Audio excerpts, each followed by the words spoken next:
তোমরা সবাই কেমন আছো? আমি ভালো আছি। দেখো, আজ করছি পাবদা মাছ। আদা রসুন পেঁয়াজের পেস্ট দিয়ে, পেঁয়াজ একটু সম্বার দিয়ে পেস্ট দিয়ে দিয়েছি। এখন মশলাটাকে ভালো করে কষিয়ে জল দিয়ে দেব।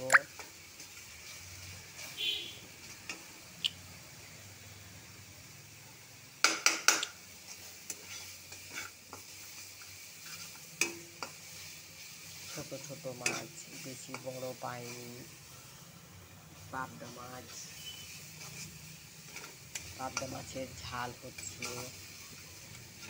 এটাতে সব কাঁচা লঙ্কা, রসুন বাটা, পেঁয়াজ বাটা দিয়ে মশলাটাকে ভালো করে কষিয়ে নিচ্ছি। একটু পেঁয়াজ সম্বার দিয়ে তারপর করছি।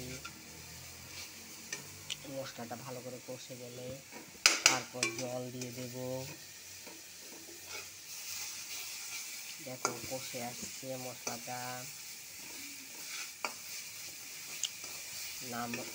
তারপর জল দিয়ে দেবো। নামানোর সময় তো ধনে পাতা দেব। ধনে পাতা তো নেই, আর দেওয়া হবে না, এইভাবেই করবো।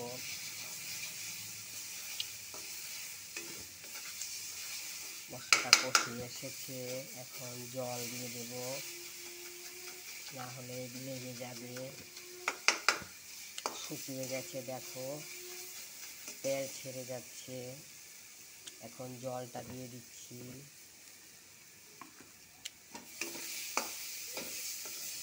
কড়াইতে লেগে যাচ্ছে, তার মানে মশলাটা কষানো হয়ে গেছে। এখন জল দিয়ে দেব।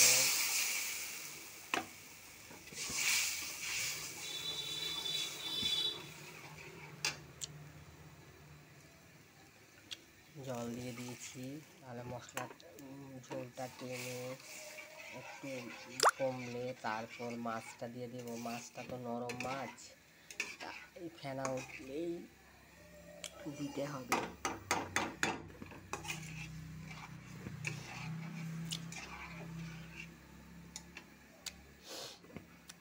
গুঁড়ো লঙ্কা ব্যবহার করি না আমি, সবসময় খাই তো, মাঝে মাঝে দিই, কিন্তু সবসময় খাওয়ার সময় গুঁড়ো লঙ্কাটা দিই না।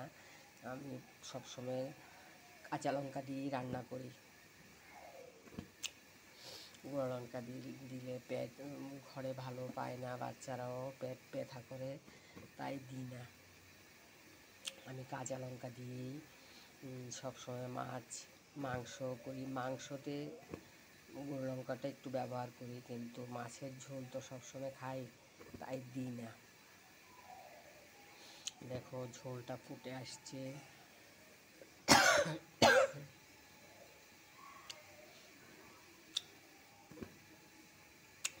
মাছটা একে একে দিয়ে দেব।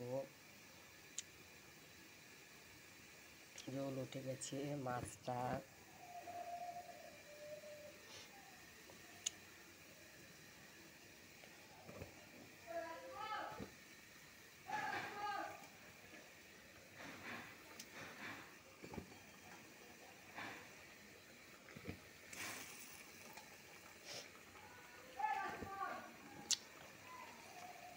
দিয়ে দিয়েছি, তাহলে মাছটার গায়েও লেগে যাবে ঝোলটা।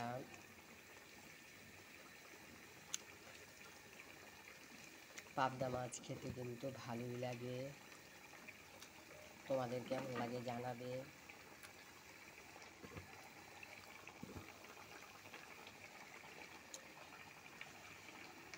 হয়ে গেছে।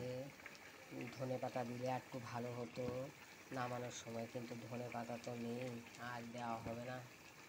ঠিক আছে বন্ধুরা, পরের ভিডিওতে দেখা হবে। টাটা।